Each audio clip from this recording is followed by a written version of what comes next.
انا نحن نزلنا الذکر وانا له لحافظون۔ اللہ کہتے ہیں یہ قرآن ہم نے اتارا ہے، اس کی حفاظت کی ذمہ داری بھی ہماری ہے۔ قرآن اتارا بھی ہم نے ہے اور اس کی حفاظت بھی کرے گا کون؟ ہم۔ کہ اللہ کس طرح حفاظت کرے گا؟ بھائی اللہ مختلف صورتوں سے مختلف طریقوں سے قرآن کی حفاظت کرے گا۔ مثال کے طور پہ اگر آج پورے دنیا کے اندر قرآن کریم پر صفحات کے اوپر قرآن کریم کو لکھا گیا ہے، اگر یہ اٹھا بھی لیا جائے تو تب بھی قرآن کریم کی زندگی ختم نہیں ہوگی۔ کیوں کہ ہر بچے کے دل کے اندر، ہر بچی کے دل کے اندر اور ہر حافظ قرآن کے اندر، بوڑھا ہے، مرد ہے، جوان ہے، اس کے سینے کے اندر قرآن موجود ہے۔ اس لیے کوئی چاہ کر بھی اس قرآن کو دنیا سے مٹا نہیں سکتا۔ کافروں نے، ظالموں نے، نبی کے دشمنوں نے، اور آج بھی 1450 سال گزر گئے، لوگوں نے زمین و آسمان کا زور لگا لیا ہے، چوٹی کا زور لگا لیا ہے کہ اس قرآن کو ختم کیا جائے۔ قرآن کی ایک زبر زیر پیش بھی ختم نہیں کر سکے۔ کیوں کہ اس کی ذمہ داری کس نے لیا بھائی؟ اللہ نے۔ کہتے ہیں مامون الرشید، یہ ایک خلیفہ گزرا ہے، بادشاہ گزرا ہے۔ پہلے لوگ مسلمان پہلے بادشاہ گزرے ہیں، ان کے درباروں میں ہوتا کیا تھا کہ وہ رات کو مجلس سے قائم کیا کرتے تھے۔ ذکر کی مجلس ہو گئی، تقریر کی مجلس ہو گئی، حدیث کوئی سنا رہا ہے، کوئی قرآن کی کوئی سورت سنا رہا ہے، کوئی کیا کر رہا ہے، کوئی کیا۔ آج کیا ہو رہا ہے؟ ایک ادھر سے آپ نے سنگر بلائے وہ گانا گا رہا ہے، ایک آپ نے سوال بنایا وہ قوالی گا رہا ہے، ایک پورے ملک کے اندر پوری دنیا سے چھپے اور قسم کا ڈانسر ہے وہ آپ نے بلائے ہوئے ہیں، سامنے کون بیٹھے ہوئے۔ بہرحال پہلے دور دے اندر جڑے مسلمان گزرے نا کہ وہ راتی اس طرح مجلس قائم کر دے ہے کہ یہودی، اس میں ہر کسی یہاں اس چیز کی اجازت آئی کہ وہ آ کے تقریر کا رکھتا ہے، آ کے علم بیان کا رکھتا ہے۔ ایک آخر یہودی آیا، ایک یہودی آیا اور مامون الرشید کے دربار میں اس نے تقریر کی، بڑا باصلاحیت تھا، مسلمان نہیں تھا لیکن تقریر بڑی اچھی کی۔ جب تقریر ختم کی تو مامون الرشید نے اس سے کہا کہ یار آپ بڑے باصلاحیت معلوم ہوتے ہیں، آپ ایک کام کریں، آپ اسلام قبول کر لیں۔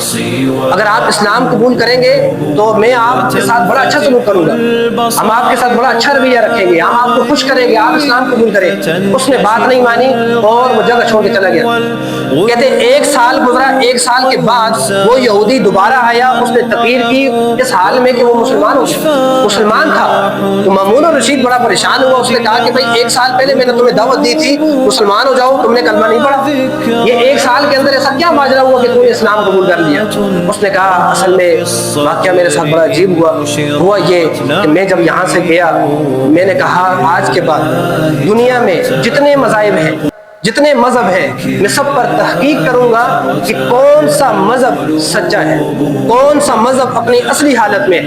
اس نے کہا میں تحقیق کروں گا۔ اس نے کہا میں نے سب سے پہلے تورات کی تحقیق کی جو حضرت موسیٰ علیہ السلام پہ نازل ہوئی، اور یہودی جس کو قرآن کی طرح مانتے ہیں تورات۔ کہا میں نے تورات کے 3 نسخے لکھے اور اس کے اندر میں نے تھوڑی سی رد و بدل کی، جو میں چاہتا تھا میں نے وہ باتیں بیچ میں ایڈ کر دی، وہ اپنی طرف سے کچھ باتیں شامل کر دی۔ جب لکھ چکا میں کتاب تو میں نے جا کے یہودیوں کو دی، یہودی بڑے خوش ہوئے، یار نئی کتاب آ گئی ہے مارکیٹ میں، کتنی مزے دی ہے۔ اچھا کہ یہودیوں کو یہ بھی نہیں پتا کہ یہ کتاب تبدیل شدہ ہے، کیوں؟ یہودیوں نے خود بھی اس قرآن کے اندر کافی تبدیلی کی ہے، یہ اسلام یہ وہ والا مذہب سچا نہیں ہے یہودیوں کا۔